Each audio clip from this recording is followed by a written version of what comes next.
सभापति महोदय, बहुत बहुत धन्यवाद।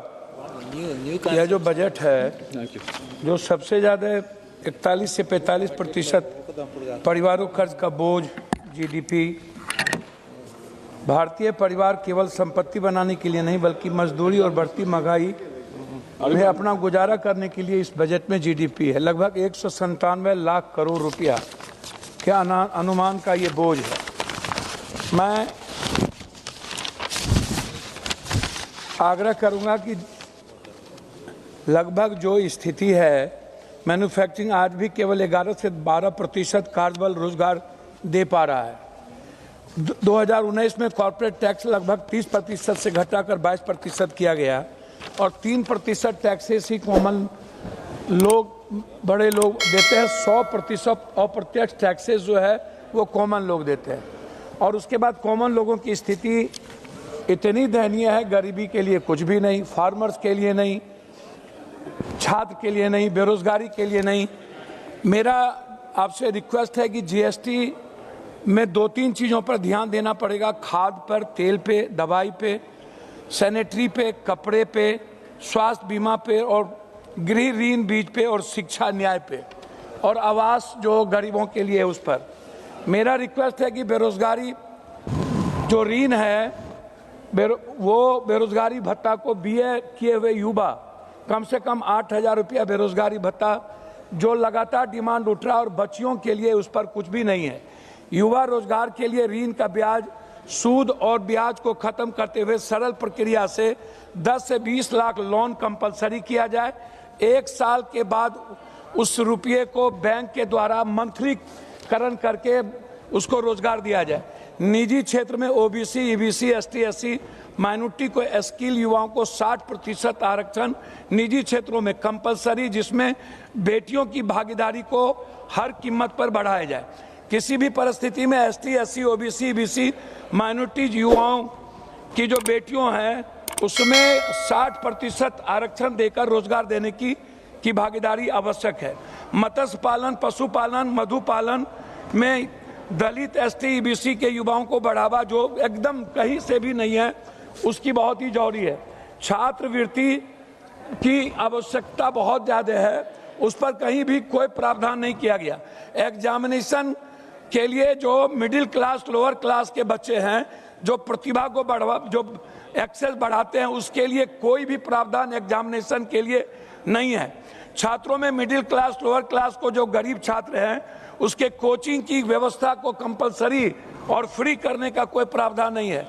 गरीब छात्रों, खास तौर पर ईबीसी, ओबीसी, एसटी, एससी और जनरल क्लास के जो गरीब लड़के हैं उसके छात्रावास की व्यवस्था के लिए कोई भी व्यवस्था नहीं है, जिसका सबसे ज्यादा बोझ छात्रों पर पड़ता है। उसकी छात्रावास की पहल होनी चाहिए और खास तौर पर बेटियों का छात्रावास ये कंपलसरी टाउन में करना चाहिए ताकि उसको किसी भी तरह की सुरक्षा को मुहैया कराया जाए। पेंशन में वृद्धा पेंशन, निःशक्त पेंशन, विकलांग पेंशन को इसको किसी भी कीमत पर हर महीना और कम से कम 2,000 से 3,000 पेंशन की व्यवस्था का कोई मतलब नहीं है। तीसरी चीज, गरीबी में 5 डिसमिल से 3 डिसमिल जमीन देने की जो प्रावधान था दलित, एसटी, एससी, ईबीसी को, वो कहीं भी नहीं है। गरीब आवास जो शुरू में यह कहा गया था कि जो गरीब लोग हैं उसके लिए बिजली मिनिमम रियायत ही नहीं, बहुत मिनिमम किया जाएगा, पानी शुद्ध, उस पर भी कोई प्रावधान नहीं है। मजदूरों को महीने में कम से कम 25 दिन मजदूरी के लिए यदि आप 400 रुपया प्रत्येक दिन या 600 रुपया नहीं करते हैं और कंपलसरी मनरेगा तो लगभग खत्म हो गया, मनरेगा पर कोई चर्चा होती नहीं है। मनरेगा को आप उसको सही तरीके से जॉब कार्ड के आधार पर हर कीमत पर मजदूरी दिया जाए, नहीं तो 9,000 रुपया मजदूरों को मासिक। दूसरी चीज, खाद और किसानों, अभी हमारे तरफ सीमांचल में मैडम सीमांचल में हमारा जो पूर्णिया है, सीमांचल है, कोसी है, वो बाढ़ का इलाका है। वो स्थिति, साइक्लोन आया, बारिश आया, पूरा का पूरा मक्का मैडम खत्म हो गया। उसका कोई प्रावधान किसानों को मक्का या अन्य फसल जो प्रावधान साइक्लोन होता है वो नहीं है। मैडम, कृषि को उद्योग का दर्जा जब तक हम प्रावधान नहीं देंगे, हम कृषि को खत्म करते जा रहे हैं। उसको उद्योग का दर्जा देने की जरूरत है। सरकार गांव में किसानों के फसल खरीद के लिए दलाल, बिचौलिया और पूंजीपतियों से छुटकारा के लिए सरकार खुद मिडिल क्लास किसान, लघु किसान, बटाईदार, बंधुआ मत जो किसान है उससे फसल खरीदने की प्रावधान खुद करे। प्रत्येक पंचायत में कम से मैडम मैं उस लाइन पर तो आ रहा हूँ, प्रत्येक पंचायत में कोल्ड स्टोरेज या सेलो गोदाम की व्यवस्था हो ताकि किसानों को, मिडिल किसानों को फसल रखने की व्यवस्था हो।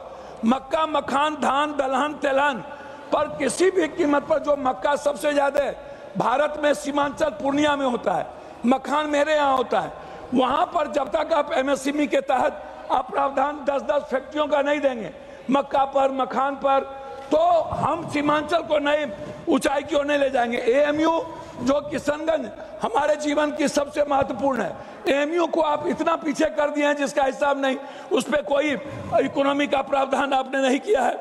हम आपसे लास्ट करना चाहेंगे मैडम कि लघु उद्योग, कुटीर उद्योग को दलित आदिवासी के लिए हर कीमत पर बढ़ावा दिया जाए। बिहार में चीनी मिल बंद है, खासतौर पर मधुबनी में है, गया में है, गुरारू में है, बनमनखी में है, उसके लिए कोई प्रावधान मैडम नहीं है। पटना में सेंट्रल यूनिवर्सिटी का मैडम प्रावधान नहीं किया गया। हर जिले में एग्जामिनेशन के लिए मैडम एक बड़ा एग्जामिनेशन सेंटर 2-2, 5-5 हजार विद्यार्थी को बनाने का, ताकि उस पर बोझ न पड़े और बच्चे बाहर ना जाए एग्जामिनेशन देने के लिए, उस पर कोई प्रावधान नहीं है। आदिवासी गांव में, दलितों गांव में आदि विवाह भवन एक या हर कीमत पर सामुदायिक भवन, और खेल के लिए उसकी व्यवस्था में लास्ट कर रहा हूं मैडम। दवाई की कीमत मैडम सबसे ज्यादा हर महीना 10% बढ़ जाता है, 10 पैसा।